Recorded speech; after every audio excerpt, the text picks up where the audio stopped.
The bedroom door creaked open, and the scent hit me first, jasmine and cedarwood, her perfume, but wrong, somehow sharper, like it had been layered over sweat and something metallic. My wife, Elise, stood frozen in the doorway, her silhouette jagged against the hallway light. Her keys clattered to the floor, a discordant jangle that sliced through the silence.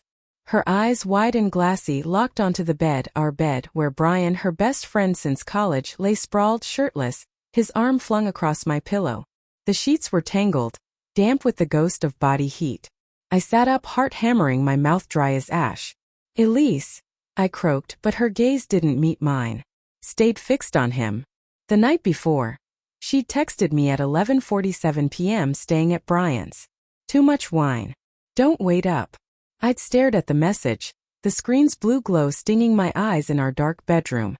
My thumb hovered over the keyboard, typing and deleting OK 3 times before settling on a single emoji.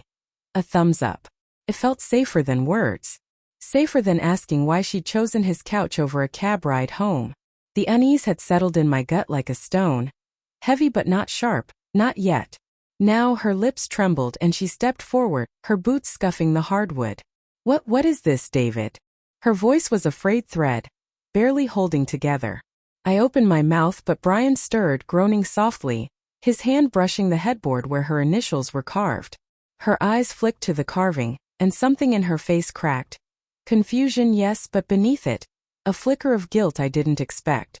"Elise, I can explain," I said, my voice sounding foreign, too steady for the chaos in my chest. Bryan's eyes fluttered open, and he bolted upright, the sheet slipping to reveal a bruise on his collarbone, purple and fresh. Elise's breath hitched, and I saw her cataloging it, her mind racing to places I couldn't follow. "Explain," she whispered, her voice rising. "You're in our bed with him. How do you explain that?" Her hands clenched, nails digging into her palms, and I noticed her knuckles were red, raw, like she'd been gripping something too tightly all night. I stood, the floor cold against my bare feet, and took a step toward her.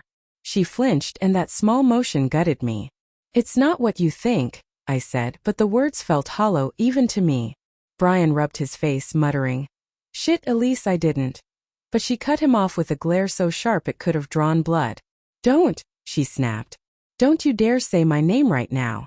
The air thickened, heavy with the scent of her perfume and the sour tang of betrayal. I replayed the night in my head, searching for the moment it all unraveled. Elise had been distant for weeks, late nights at work, her phone angled away from me, her laughter with Bryan over dinner too bright, too long. I'd brushed it off, told myself it was nothing. She'd known him forever. They were like siblings. But last night after her text, I'd called Bryan's phone. No answer. I'd driven to his apartment, knuckles white on the steering wheel, and found his car gone. The lights were off, the curtains still.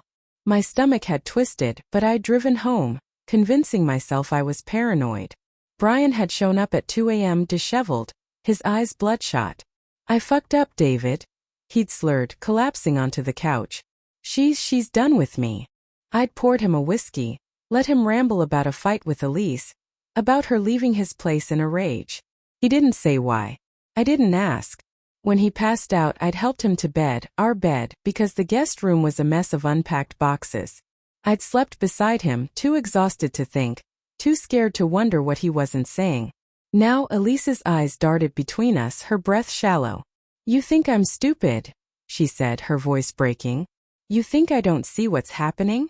But there was something off in her accusation, a tremor of doubt, like she was trying to convince herself as much as me. "Elise, nothing happened," I said, stepping closer. She backed away, her heel catching on the rug. "Bryan was drunk. He crashed here." "That's it." "Then why didn't you tell me?" she shouted, tears spilling now. "Why didn't you call me?" "I tried." My voice cracked, the lie bitter on my tongue. I hadn't called. I'd been too afraid of what I'd hear.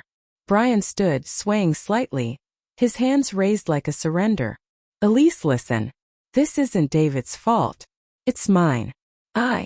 He stopped, his jaw tightening, and I saw it then. The way his eyes lingered on her, not with guilt but with longing. My chest constricted, the air too thick to breathe. "Yours." Elise's voice was a hiss. "What did you do, Bryan?" He swallowed, his Adam's apple bobbing. "Last night you left. You were so angry. I thought. He glanced at me and I felt the ground shift. I thought you told him. Told me what? I asked, my voice barely audible. Elise's face crumpled, and she sank onto the edge of the bed, her hands covering her mouth. The room spun, the walls closing in, the jasmine scent suffocating. Elise, I said louder now, what did you do? She looked up, her eyes raw, and whispered. It was one time. At Bryan's. Last night. I didn't mean for it to happen. The words landed like a blade, clean and deep.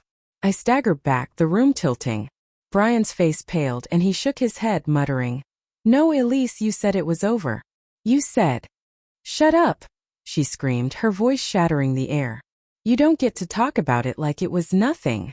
I stared at her, my wife, the woman who'd carved her initials into our headboard, who'd promised me forever. The betrayal wasn't in our bed. It was in hers, in Bryan's, in the space between her texts and her silence. I'd suspected, feared, but the truth was heavier than I'd imagined. My knees buckled and I gripped the dresser, the wood cool and solid under my trembling hands. Why? I asked, my voice a stranger's. Why him? She sobbed, her words tumbling out in fragments. I was lonely. You were always working, always gone. Bryan, he was there. It was a mistake. A mistake. The word echoed, hollow, meaningless. I looked at Bryan, his face a mask of regret and something else, love maybe, or obsession. He'd come here, drunk and broken, not to confess to me, but to be close to her, even in her absence. Get out, I said, my voice low, dangerous. Bryan hesitated, then grabbed his shirt and stumbled toward the door. Elise reached for me, but I jerked away, her touch burning. David, please, she whispered. I love you. I laughed, a sharp, ugly sound. You love me? Then why do I smell your perfume on him? Her eyes widened and she froze, her hand hovering in the air. The bruise on Bryan's collarbone flashed in my mind, and I realized it wasn't from a fight. It was hers. Her mark. Her betrayal.